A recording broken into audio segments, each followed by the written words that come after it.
Las siguientes tres transparencias las he dedicado a la manera de elegir diferentes claves para las tablas, tanto la tabla de hechos como las tablas de las dimensiones. El primer tipo de claves que podemos pensar son claves naturales.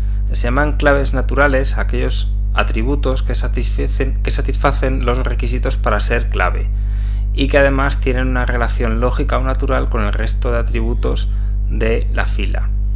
Esto quiere decir que para que una clave se pueda llamar como tal clave, debe ser única y diferente para cada uno de los elementos para cada una de las filas de una tabla. De manera que yo no puedo utilizar, por ejemplo, como clave natural el nombre de pila de una tabla donde hay un montón de personas, porque es más que probable que haya muchos nombres repetidos. Por tanto, no cumple los requisitos de ser clave. Sin embargo, sí que mantenía una cierta lógica natural ese campo nombre con la tabla y con el resto de atributos de esa tabla de nombres.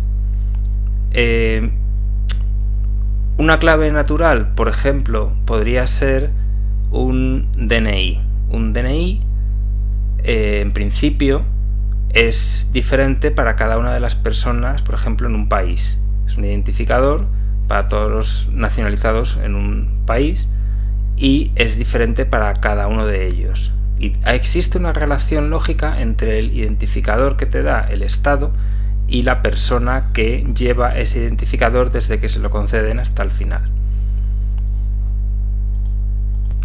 Estas claves naturales suelen ser creadas en la fuente de datos original y por tanto no tiene por qué seguir los requisitos del almacén de datos.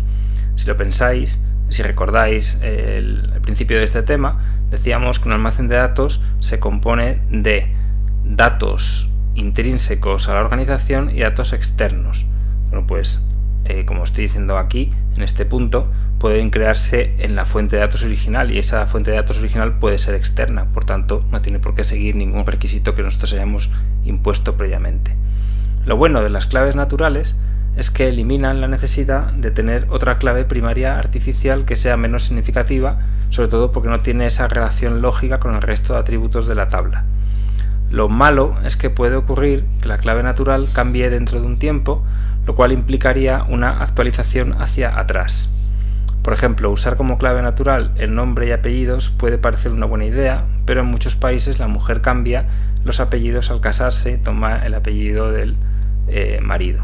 Bueno, pues, ¿qué tendríamos que hacer entonces? ¿Modificar todo nuestro almacén de datos? Parece una mala idea.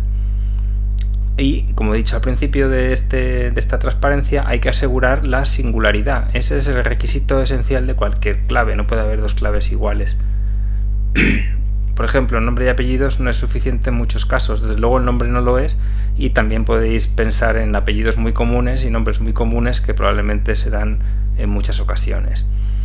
Una clave natural debería incluir también algo distintivo como la dirección, pero el atributo de esa manera, formado de esa manera, sería largo e incómodo de manejar. Aquí he puesto, por ejemplo, mi nombre seguido de la escuela, seguido del despacho y seguido del número de despacho. Bueno, desde luego no va a haber muchos Alfredos Cuesta que haya dentro de la ETSI en el despacho 116, pero como clave es un poco incómoda.